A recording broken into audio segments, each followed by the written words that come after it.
मैं पूरा चूड़ी नहीं टाइट कर पाया।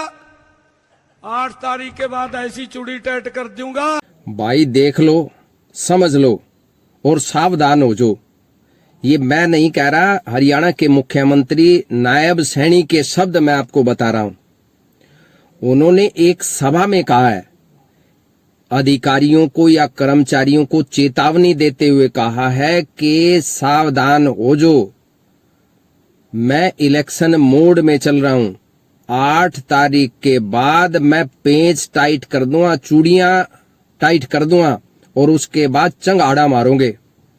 उनकी एग्जैक्ट लैंग्वेज आप सुनिए और उसके बाद आप इस निष्कर्ष पर पहुंचिए कि क्या पिछले 9.5 साल में जब मनोहर लाल खट्टर इस प्रदेश के मुख्यमंत्री थे, क्या तब वाकई भ्रष्टाचार चरम सीमा पर था, अधिकारी बेलगाम हो चले थे?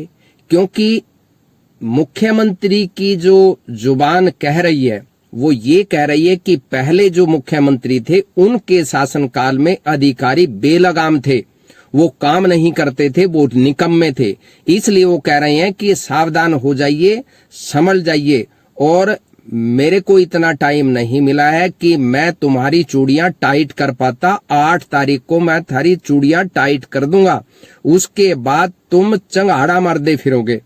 हरियाणवी में कह रहे हैं कि चंगाड़ा मारते फिरोगे।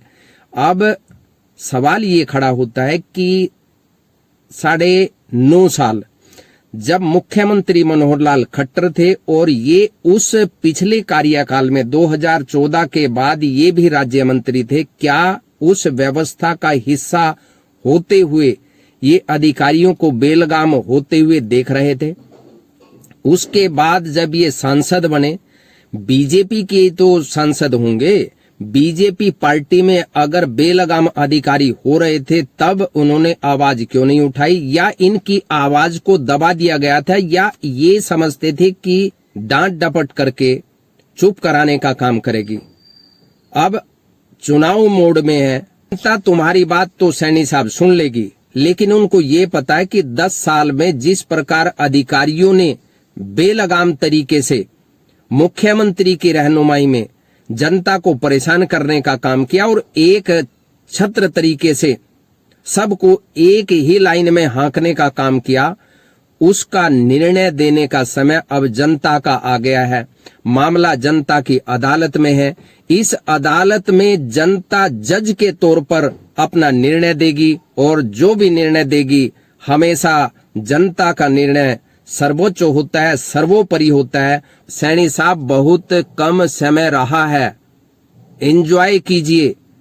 जो मन में आया वो कहते चले जाइए कि मैं 8 तारीख को शपथ लूंगा, मैं पेंच टाइट करूंगा, उसके बाद चंगाड़ा निकलेंगी।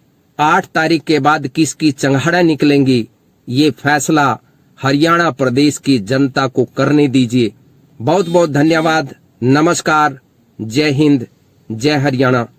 मैंने पहले भी कहा था, मैं कहा भाई अपना थोड़ा सा चेंज कर ले, और फिर देख लो दिक्कत खड़ी हो जाएगी। क्योंकि मैं तो इलेक्शन मोड में रहा हूं, मैं पूरा चूड़ी नहीं टाइट कर पाया।